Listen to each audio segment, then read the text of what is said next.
Tout est aujourd'hui financiarisé. C'est ce qu'on appelle la phase néolibérale du système capitaliste. C'est le président des ultra-riches. Parce que dès que Sarkozy a fait un commentaire sur Emmanuel Macron, il a dit « mais finalement, il va beaucoup plus loin que moi ». Aujourd'hui, les familles les plus puissantes n'hésitent pas à appauvrir les plus pauvres. Toute cette violence de classe et qui passe aujourd'hui, il a dit « mais finalement, il va beaucoup plus loin que moi ». Aujourd'hui, les familles les plus puissantes n'hésitent pas à appauvrir les plus pauvres. Toute cette violence de classe et qui passe aujourd'hui par le mépris est véritablement une nouvelle arme pour tétaniser les membres des classes moyennes et des classes populaires. Les capitalistes sont tout à fait capables de faire profiter de quelques miettes certaines catégories socio-professionnelles. Tout cela contribue d'une certaine façon à acheter, y compris les partis politiques.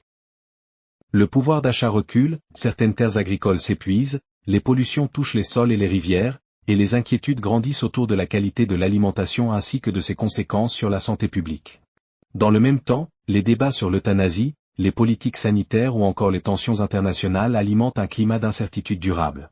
Beaucoup y voient les signes d'une société qui se fragilise progressivement, économiquement, socialement et humainement. Et pendant que la majorité tente simplement de maintenir son équilibre, les plus grandes fortunes investissent déjà dans des lieux isolés, des propriétés autonomes ou des abris hautement sécurisés, comme si certains anticipaient un futur plus instable que celui présenté publiquement. Ce contraste alimente une question de plus en plus présente. Ceux qui disposent des moyens et des informations voient-ils venir quelque chose que le reste de la population peine encore à percevoir ?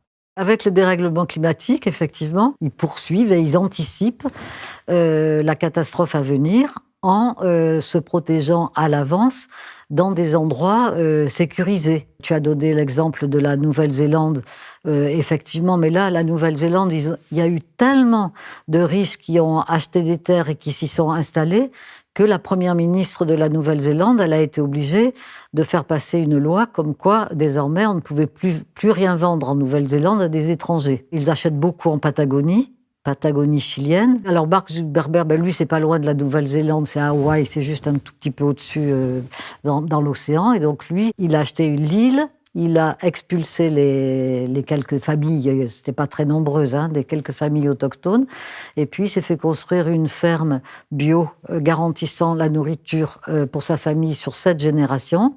Voilà, et puis avec des trucs qui sont un peu bunkers, qui sont enfouis, et puis d'autres qui sont...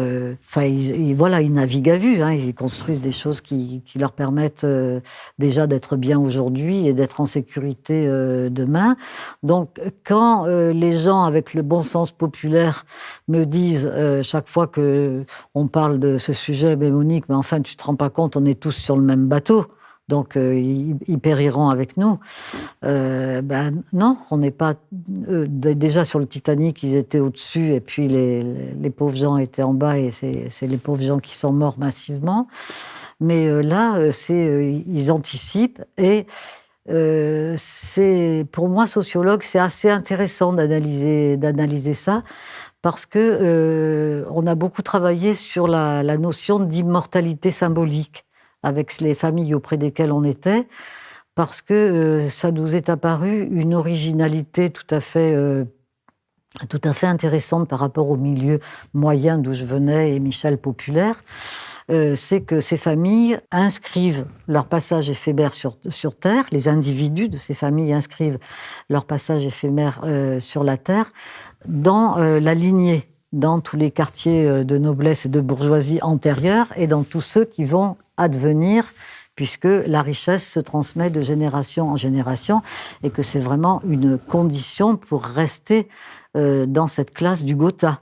C'est une condition de transmettre, afin que rien ne ruisselle vers les classes moyennes et les classes populaires, que la captation véritablement du capital entre les mêmes mains.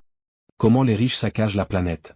Les 3028 milliardaires de la planète émettent en moyenne 2531 tonnes de CO2 par an, c'est énorme. Le lien en description.